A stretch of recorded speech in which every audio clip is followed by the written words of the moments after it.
안녕하세요. 지난주까지 1대1 양육을 잘 마칠 수 있도록 도와주신 하나님께 먼저 감사드립니다. 여러분도 수고 많이 하셨어요. 오늘부터는 굿 초이스, 좋은 선택, 최고의 선택이라는 제목으로 또 새롭게 만나게 되었습니다. 우리 삶에는 항상 두 갈래 길이 있습니다.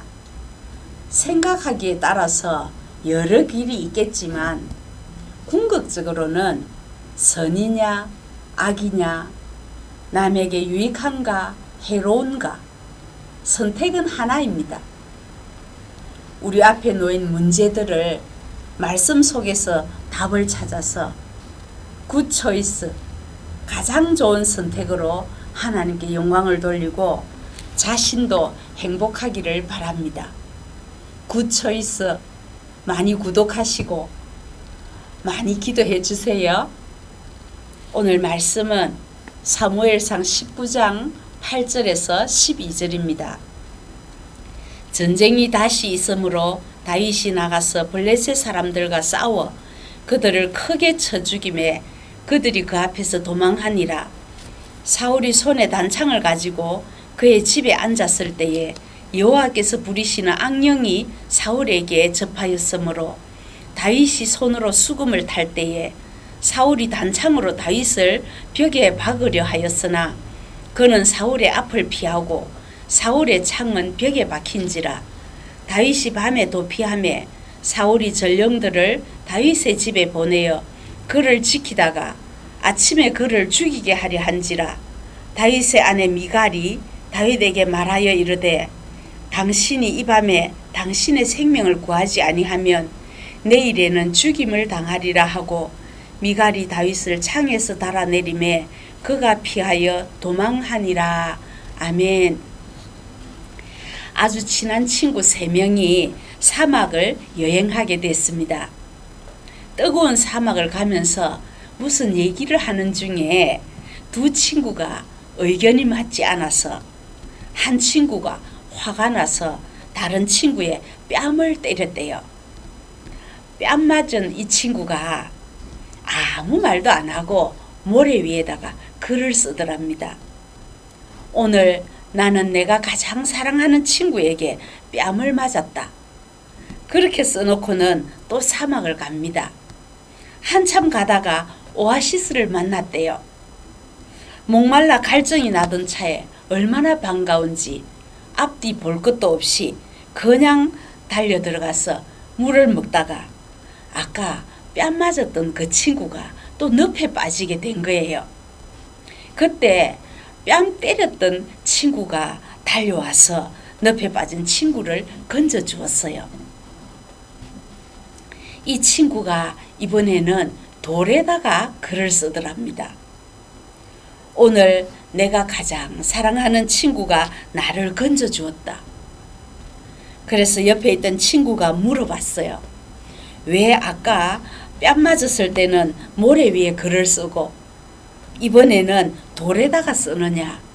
그러니까 나에게 상처를 주고 나에게 해를 입힌 것은 모래 위에 바람이 불면 다 날아가 버리듯이 빨리 잊어버리려고 모래 위에 쓰고 나에게 고마운 사람은 오래도록 기억하기 위해서 돌에다 쓴다. 그렇게 하더랍니다.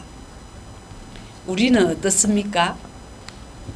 나에게 고마운 사람은 오히려 모래바람에 날아가 버리듯이 쉽게 잊어버리고 나에게 상처 준 사람은 돌에다가 깊이 새겨놓고 내 평생 절대 안 잊어버릴 거다. 두고 보자. 그렇게 하지는 않습니까? 사무엘서에는 오늘 본문을 포함해서 다윗에게 창을 던지는 2사람이 나옵니다.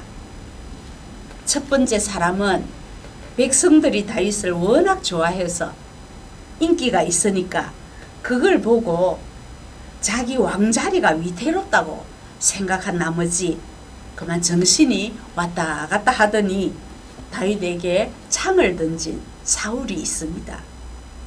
또 한 사람은 사무엘하 15장에 보면 다윗에게 가장 사랑을 많이 받았고 백성들도 얼마나 좋아했고 인물도 잘생겼고 가만히 있으면 다윗 왕을 이어서 대권주자 1순위인 사람 압살롬입니다. 압살롬이 야망에 사로잡혀서 다윗의 눈밖에 나니까 결국은 반역으로 왕권을 찬탈하려고 아버지 다윗의 가슴에 창을 던졌습니다. 사울과 압살롬처럼 나만 살기 위해서 상대방에게 창을 던지는 일은 성경에만 나오는 것이 아니라 인류 역사가 시작된 이후부터 지금까지 계속되고 있습니다. 여러분은 지금 누구에게 창을 던지고 계십니까? 아니면 남이 던진 창에 맞아서 힘들어하고 있습니까? 옛날 어르신들이 그러셨지요. 매 맞은 사람은 발 펴고 자는데 때린 사람은 발을 오므리고 잔다고.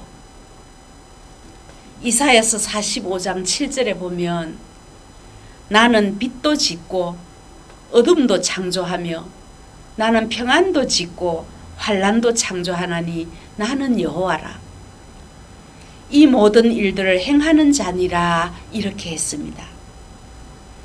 우리 하나님이 천지를 창조하셨다는 것은 알고 있지만 평안을 창조하셨다는 게 무슨 말일까요? 남을 향해서 창을 던지려고 맨날 창날을 갈고 있는 그 사람 마음속에 무슨 평안이 있겠습니까? 하나님이 창조하신 평안, 우리에게 주고 싶어 하시는 평안은 영혼의 안식입니다. 우리 사회 모든 영역에 창을 던지는 사람이 있고 억울하게 창을 맞는 사람이 있습니다. 더 놀라운 것은 오늘 여기서 말씀을 전하는 저 역시도 누구에게 창을 그것도 아주 세게 던지고 싶은 충동을 느낄 때가 있다는 말입니다. 내가 살기 위해서 남을 죽이려고 창 던지는 손을 오히려 남을 축복하는 손으로 바꿀 수는 없을까요? 다윗은 창을 다루는데 명수지만 한 번도 불의한 일에 창을 쓰지는 않았습니다. 오늘 우리는 다윗의 창 던지는 법을 배우려고 하는 것이 아닙니다. 다윗의 영성을 통해서 귀한 교훈을 얻기를 원합니다. 다윗은 물맷돌로 골리앗을 정통으로 맞춰 죽인 실력자입니다. 창을 던지기만 하면 정확하게 한 번에 끝낼 수 있는 능력이 있었습니다. 그런데도 그는 사울을 죽일 수 있는 절호의 기회가 2번이나 있었지만 스스로 절제하고 포기했습니다. 왜 그랬을까요? 창을 던져서는 안 되는 이유를 확실히 알고 있었기 때문입니다. 하나님께 기름 부음 받은 자를 손댈 수 없다고 하나님의 권위를 인정할 줄 아는 사람이었습니다. 나 살겠다고 남을 죽이는 창을 내려놓을 줄 아는 순종의 사람이었습니다. 다윗은 압살롬의 반역에도 맞대응하지 않았습니다. 백전노장인 다윗이 그 풋내기 압살롬쯤이야 감당하지 못했겠습니까?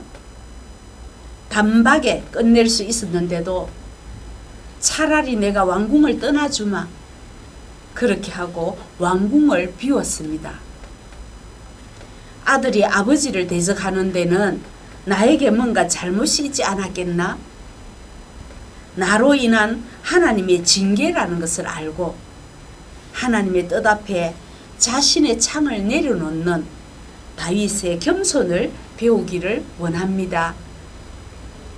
다윗은 자신을 향해 날아오는 그 수많은 창 때문에 받는 고난을 통해서 오히려 영성이 훈련된 성숙한 지도자가 되었습니다.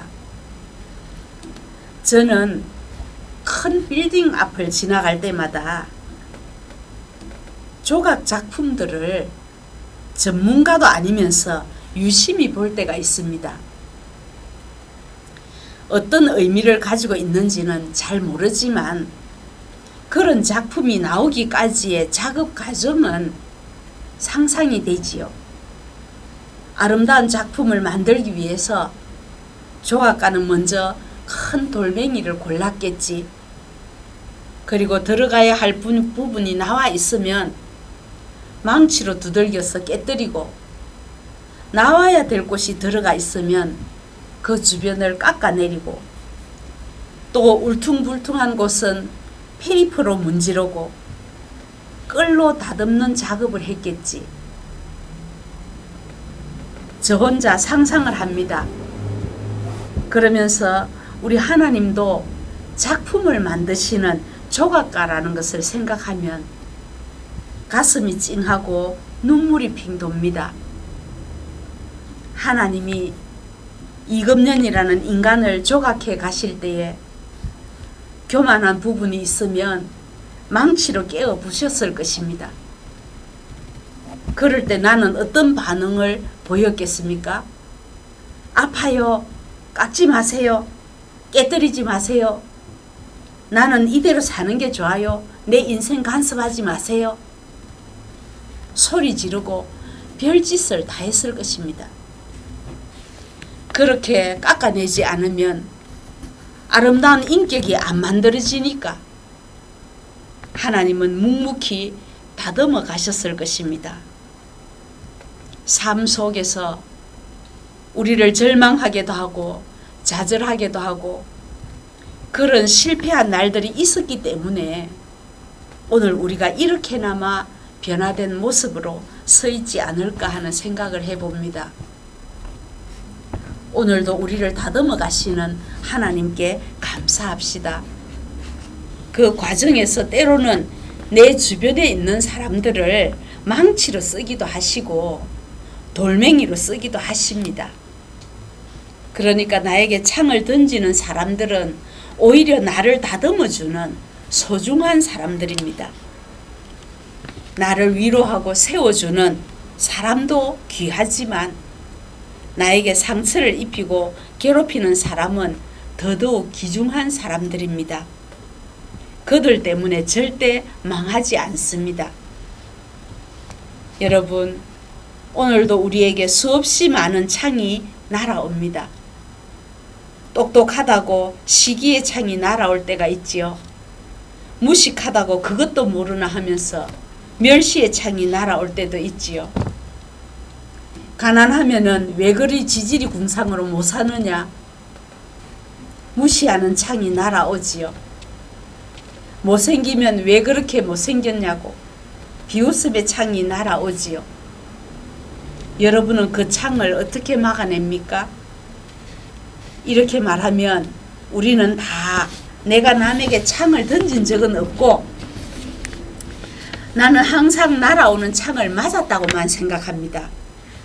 그래서 늘 상처받았다 합니다. 저와 여러분, 우리 모두 창을 맞는 사람이 아니라 창을 던지는 사람이 아닐까요? 오늘 다윗에게서 무엇을 배웁니까?